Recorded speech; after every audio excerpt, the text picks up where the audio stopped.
Os filhos dela foram retirados de sua guarda recentemente. Mas foi o alerta que ela precisava para consertar sua vida. E ela fez exatamente isso. Mas seus filhos ainda foram deixados em uma casa de alto risco.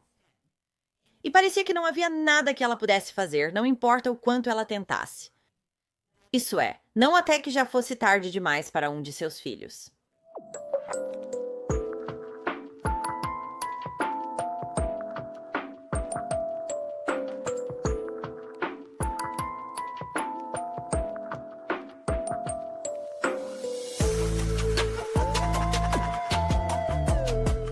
Bem-vindo ou bem-vindo de volta. Eu sou Cassie e isso é um mundo perverso.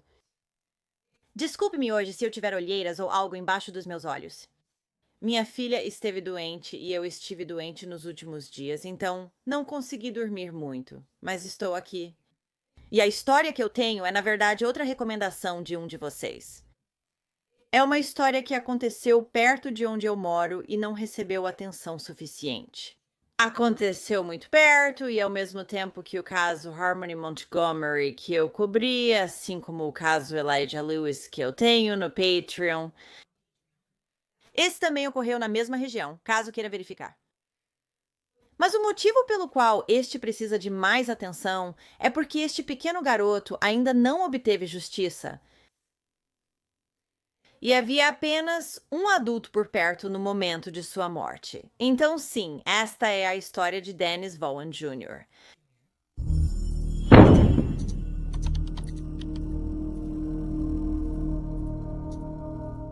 Dennis Vaughan Jr. nasceu em 11 de julho de 2014 em Laconia, New Hampshire, que é uma cidade perto do lago Winnipesaukee, no leste de New Hampshire. A mãe de Dennis se chamava Danielle Vaughan e seu pai é Dennis Vaughan Sr. Tendo o mesmo nome que seu pai, Dennis Jr. era frequentemente chamado carinhosamente de Boo. Ele era um menino bobo, inteligente e feliz que adorava comer pizza e assistir Barney, o dinossauro.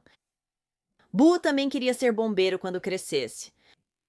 Ele tinha 2 irmãos mais velhos e um irmão mais novo. A mãe de Dennis, Danielle, teve uma infância difícil. Sua mãe era abusiva e quando Danielle tinha apenas 15 anos, sua mãe, Sherry Connor, decidiu que queria começar uma nova vida sem a filha. Então, ela a deixou aos cuidados de um homem de 48 anos, chamado Dennis Vaughan Sr. e sua esposa na época. Dado que esse é o nome do pai de Dennis, você pode imaginar o que aconteceu em seguida. Danielle e Dennis acabaram se envolvendo romanticamente. E apenas 3 anos depois de Danielle ter sido deixada aos seus cuidados, ela engravidou. Danielle se tornou mãe aos 18 anos. Ela e Dennis se casaram e tiveram 4 filhos. Ao longo dos anos, Dennis Sr. se tornou cada vez mais controlador e abusivo, e ele e Danielle começaram a usar heroína. Dennis Sr. foi preso repetidamente por acusações de drogas. E então, em 2016, a polícia invadiu a casa deles. E todos os 4 filhos foram retirados dos cuidados de Danielle, e ele foi enviado para a prisão. Boo tinha apenas 3 anos quando foi retirado dos cuidados de sua mãe e colocado em um lar adotivo com seus irmãos. Mas ter seus filhos tirados dela não fez Danielle afundar ainda mais. Na verdade, ela decidiu que era hora de reorganizar sua vida. Ela estava determinada a ter seus amados filhos de volta aos seus cuidados. Danielle deixou seu relacionamento violento e então largou a heroína. Ela também se submeteu a testes de drogas exigidos pelo Estado para garantir que estava limpa o tempo todo. Danielle encontrou moradia estável por conta própria e então completou vários programas de aconselhamento de saúde mental, bem como vários programas de abuso de substâncias.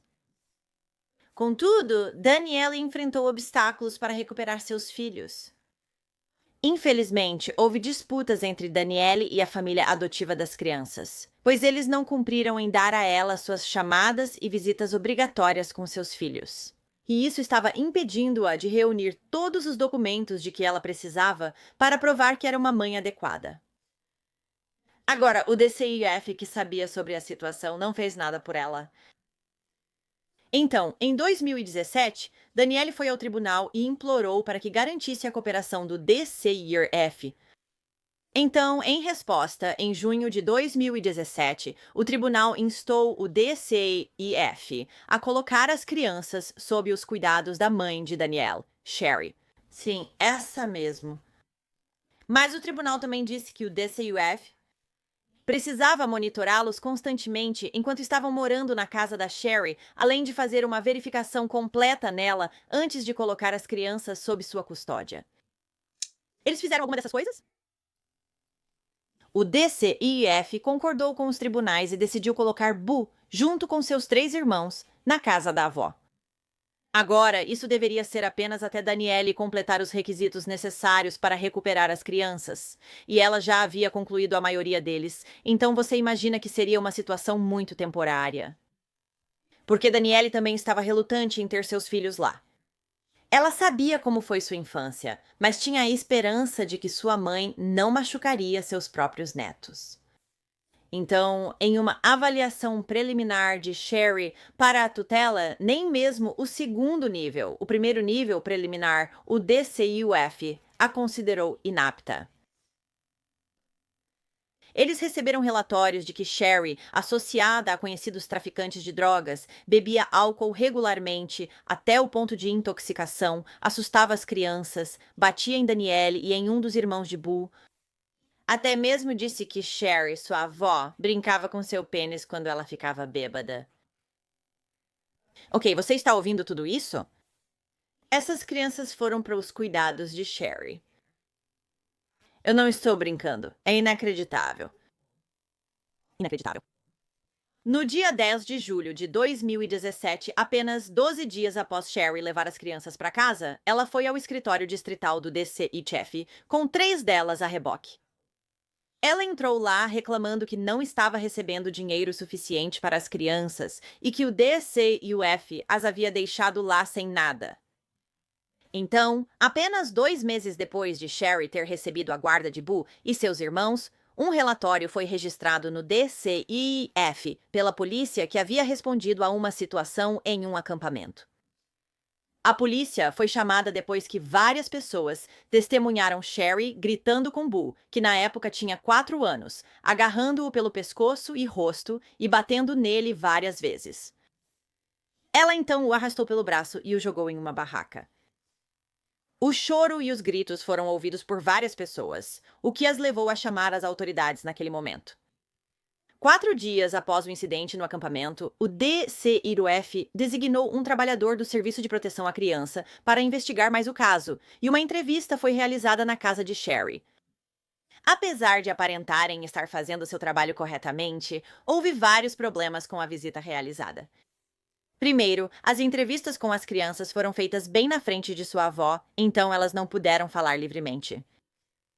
E segundo, eles nunca entraram em contato com o policial que atendeu a cena quando isso aconteceu. Então eles não tinham muitas informações sobre a situação real. O relatório permaneceu aberto até março de 2018, mais de 8 meses depois de ter sido aberto, e então foi fechado e marcado como infundado, o que significa que eles não encontraram nenhuma razão para acreditar que havia algum abuso ocorrendo. Certo. Em janeiro de 2018, menos de 6 meses após o incidente no acampamento, o DCQF entrou com um pedido nos tribunais para tornar Sherry a guardiã legal das crianças. E em março de 2018, os tribunais concederam este pedido e a tornaram a guardiã legal de Boo e seus irmãos. Junto com isso, ficou a critério de Sherry quando Danielle veria seus filhos. Em abril de 2018, Danielle entrou em contato com o Departamento de Polícia de Laconia porque Sherry não estava deixando ela ver seus filhos. E entre 17 e 30 de abril de 2018, impressionantes 6 relatórios foram feitos. 6 relatórios distintos de abuso foram registrados por repórteres em toda a escola primária das crianças. Uma enfermeira da escola observou em um dos irmãos de Boo múltiplos hematomas e arranhões em seu braço, bem como hematomas, arranhões e abrasões em seu rosto. Ele também tinha uma contusão na cabeça. E devido à gravidade da contusão, a escola entrou em contato com a avó dele e informou que ele precisaria de uma avaliação médica para voltar à escola, pois temiam que ele pudesse ter uma concussão. Surpreendentemente, Sherry levou o irmão de Boo para uma sala de emergência.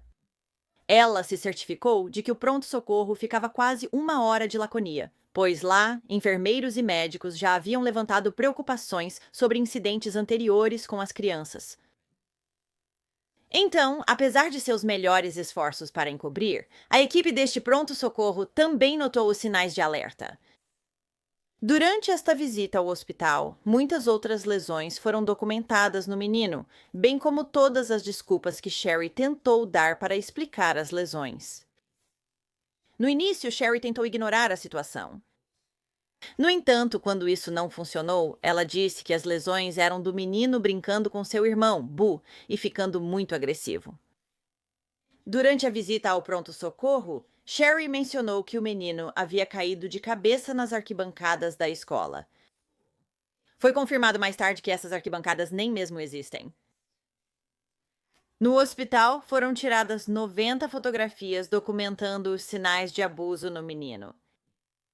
E foi bem documentado no relatório da enfermeira registrada que essas lesões não foram acidentais.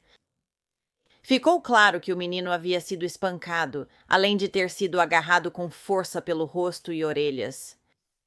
Também foi observado que os hematomas em seus braços eram devido ao menino ser confinado em algemas, por horas todos os dias.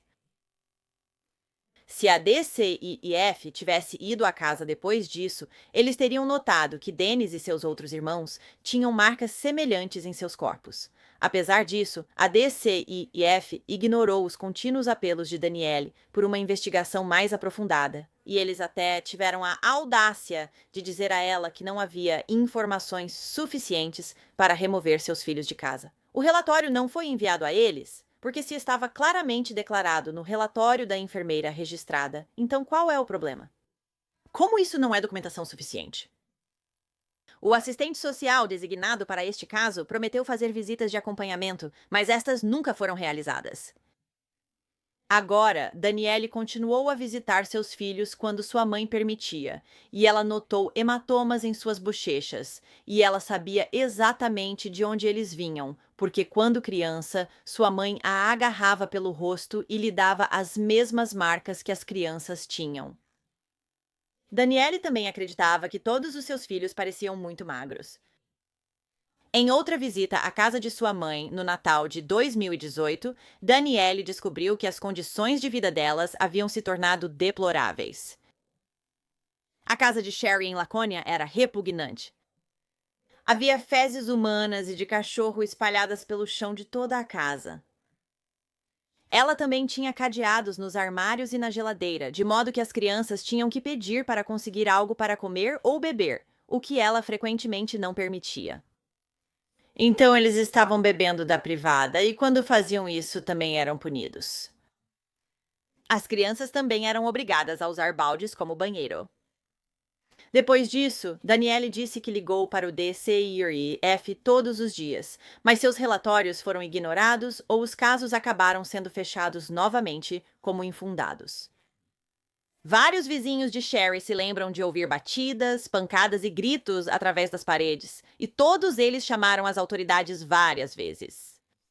Em várias das chamadas gravadas, oficiais podem ser ouvidos dizendo coisas como: "Conhecemos esse endereço, mas não é uma preocupação." Ou "Eu estive naquele endereço no outro dia, eu não dei continuidade." Uma vez, em 5 de janeiro de 2019, um dos vizinhos de Sherry chamou a polícia de Laconia. Ela relatou gritos e barulhos vindos do apartamento da Sherry.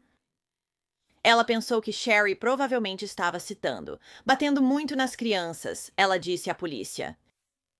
Ela disse que era 11 da noite e só ouvia Sherry e as crianças gritando.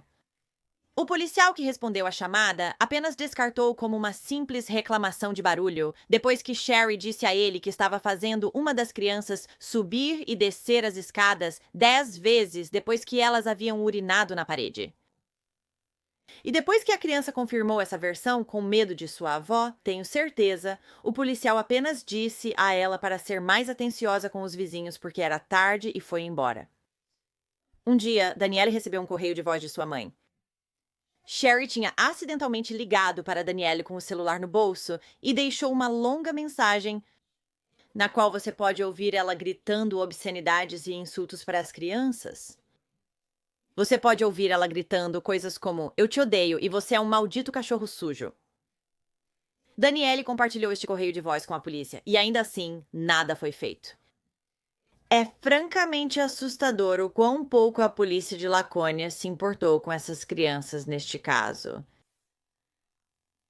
Então, em julho de 2019, Daniele foi informada de que uma de suas crianças havia sido amarrada com fita adesiva a uma cadeira em um acampamento e deixada ao ar livre durante a noite e parte da manhã seguinte, até que transeuntes intervieram. Este evento horrível resultou em outro caso e revisão do DCI-QF. No entanto, isso só aconteceu depois que Daniele entrou com uma moção de emergência para terminar os direitos de tutela de sua mãe. E desta vez eles meio que fizeram a coisa certa. A criança que havia sido amarrada com fita adesiva à cadeira durante a noite foi retirada da casa de Sherry e devolvida aos cuidados de Daniele. No entanto, as outras 3 crianças foram deixadas na casa de Sherry. Por qual motivo? Eu não faço ideia. Eles pensam que ela só fará isso com ele e após sua partida tudo ficará bem? Todas as outras crianças também têm hematomas e marcas. Acordei. Em vez de remover Boo e seus outros 2 irmãos, eles simplesmente colocaram um plano de segurança em prática, que faz absolutamente nada, como já vimos tantas vezes antes. Quando o filho de Daniele retornou aos seus cuidados, os investigadores o entrevistaram. E ele contou a eles que sua avó o havia amarrado à cadeira com fita adesiva, e ela também o havia batido nele e no Boo com um cinto. E você adivinhou, nada foi feito. Aterrorizada por Boo, assim como pela segurança de seus outros filhos, Danielle começou a pedir ajuda várias vezes todos os dias.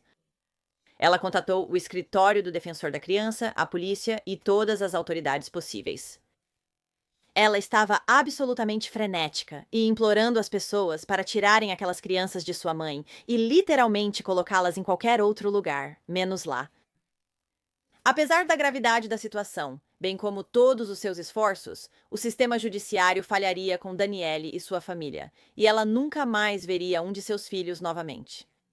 Porque após isso, Sherry parou de deixar Daniele ver seus filhos completamente. Meses depois, na véspera de Natal de 2019, Daniele tinha ido mais cedo para seu trabalho de limpeza no Hospital Elliott. Ela estava lá por menos de 1 hora quando um policial estadual entrou caminhando e pediu para falar com ela. Ela disse que sentiu um nó enorme no estômago ao entrarem em uma sala vazia. O oficial olhou para ela e disse que Boo estava morto. Ela estava completamente arrasada. Mas ela também estava com raiva.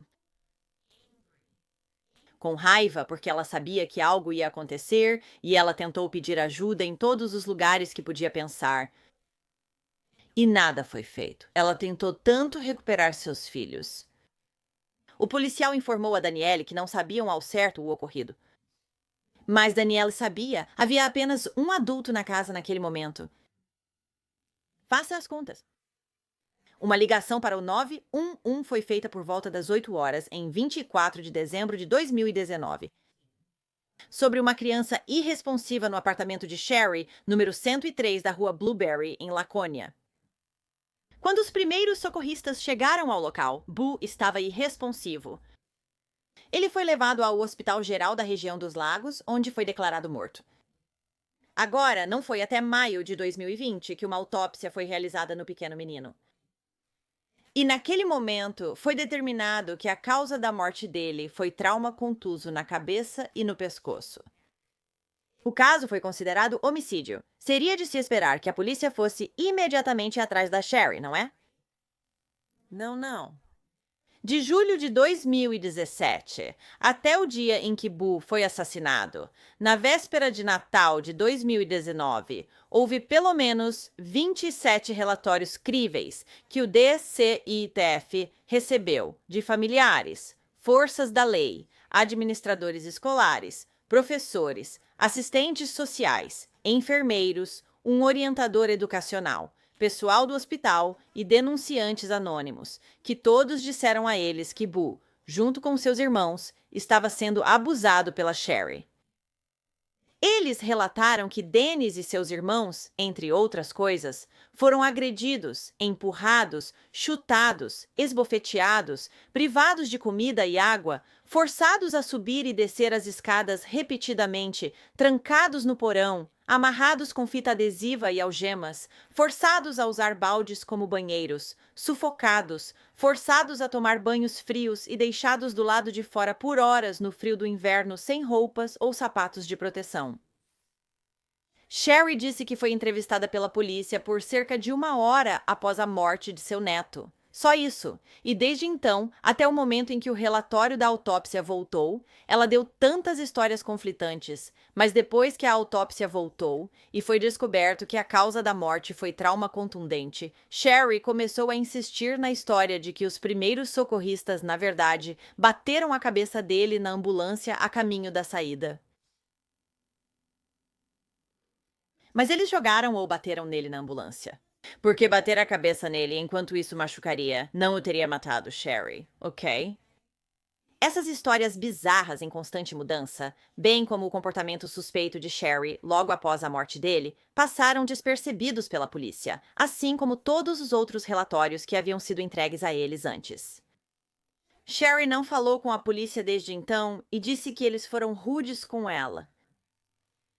Ela também deixou o estado e foi morar no Maine. Ela afirmou desconhecer todos os relatórios registrados contra si no DCIF. E ela tentou alegar que nunca lhe foi dado comida, roupas ou dinheiro suficientes para as crianças. E, mais recentemente, Sherry também tem outra teoria que ela está lançando. Ela está dizendo que Boo tinha um problema com a bebida, não esse tipo de bebida. Ela disse que ele havia sido visto no hospital por preocupações de desidratação antes. No entanto, isso foi 1 ano antes dela até mesmo receber as crianças, e 3 anos antes da morte de Boo. Então, o que isso tem a ver com isso? Nada certo, nada. Ela também disse que ele molhava o pijama antes de dormir para poder sugar a água dele.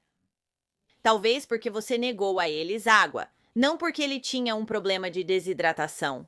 Ela também disse que Boo estava doente horas antes de sua morte, mas não apresentava nenhum sintoma, e então ela disse: talvez o mofo no meu apartamento tenha sido o que o matou, mas todos os outros estavam bem. E agora o mofo causa trauma contuso?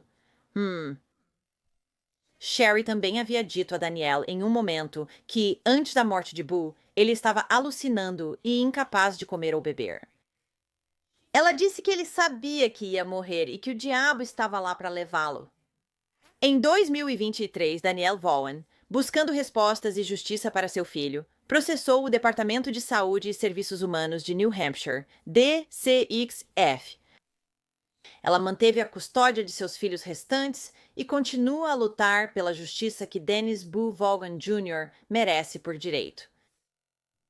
Ela diz que o processo não era o que ela queria fazer. E ela não está fazendo isso por dinheiro algum. É apenas porque ela não via outra maneira de levar a investigação adiante e resolver isso. O filho de Danielle foi morto dias após o suposto assassinato de Harmony Montgomery, mas Danielle diz que nenhum oficial está defendendo seu pequeno menino da maneira que fizeram por Harmony.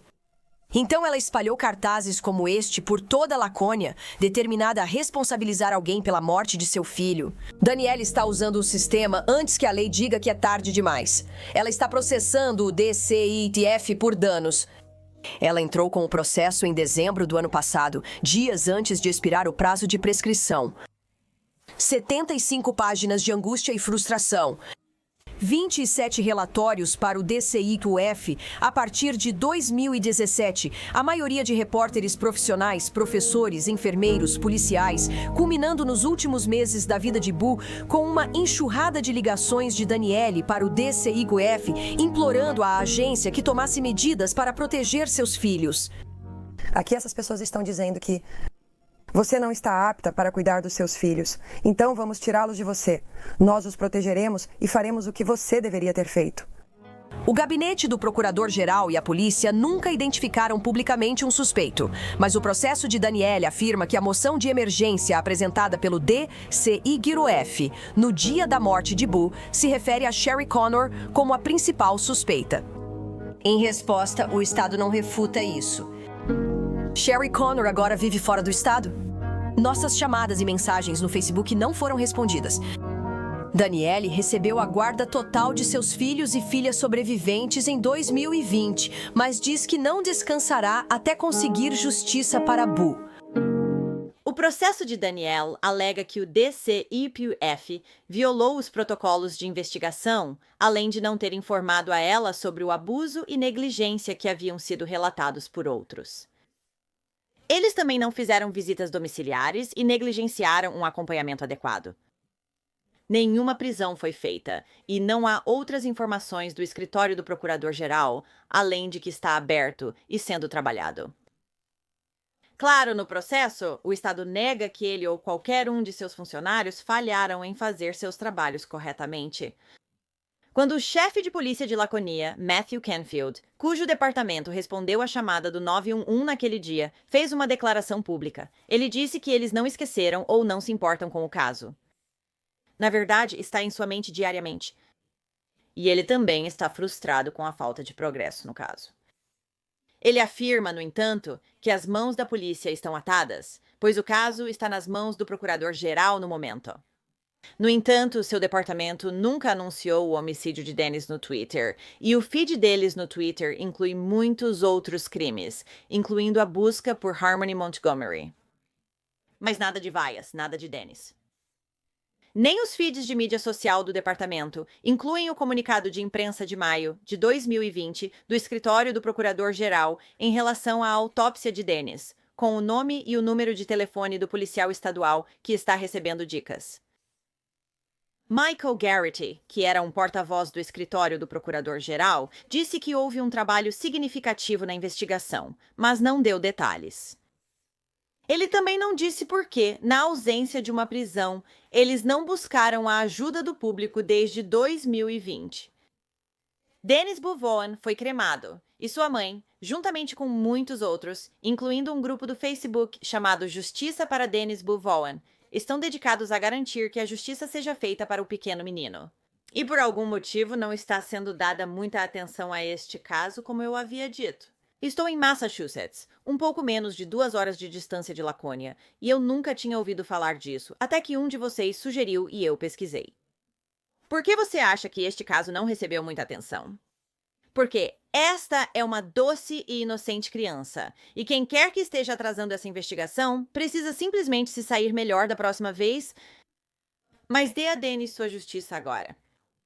Obrigada por ouvir toda a história de Dennis hoje. Mesmo que sua mãe tenha sido a primeira a perder a custódia dele, eu tenho respeito por ela. Porque ela percebeu os erros que cometeu quando era mais jovem. Embora eu não acho que todos os erros foram dela. Alguns foram definitivamente de Sherry, deixando-a com esse homem assustador de 48 anos que a engravidou. Mas de qualquer forma, Danielle fez tudo ao seu alcance para recuperar seus filhos. Ela fez tudo certo, mas o sistema judicial falhou completamente com sua família. Pessoalmente, eu adoraria ver Sherry Connor sendo processada. Não apenas pelo que fez com Boo, mas também pelo que fez com seus outros 3 irmãos, porque eles também estavam vivendo no inferno, tenho certeza. Então, se você gosta de crimes reais e quer ouvir de mim, não se esqueça de clicar no botão de inscrição abaixo e ativar as notificações também, para saber quando eu postar um novo vídeo, o que geralmente acontece de 2 a 3 vezes por semana. Obrigada por assistir ao Wicked World hoje. Até a próxima, cuidem-se. Tchau!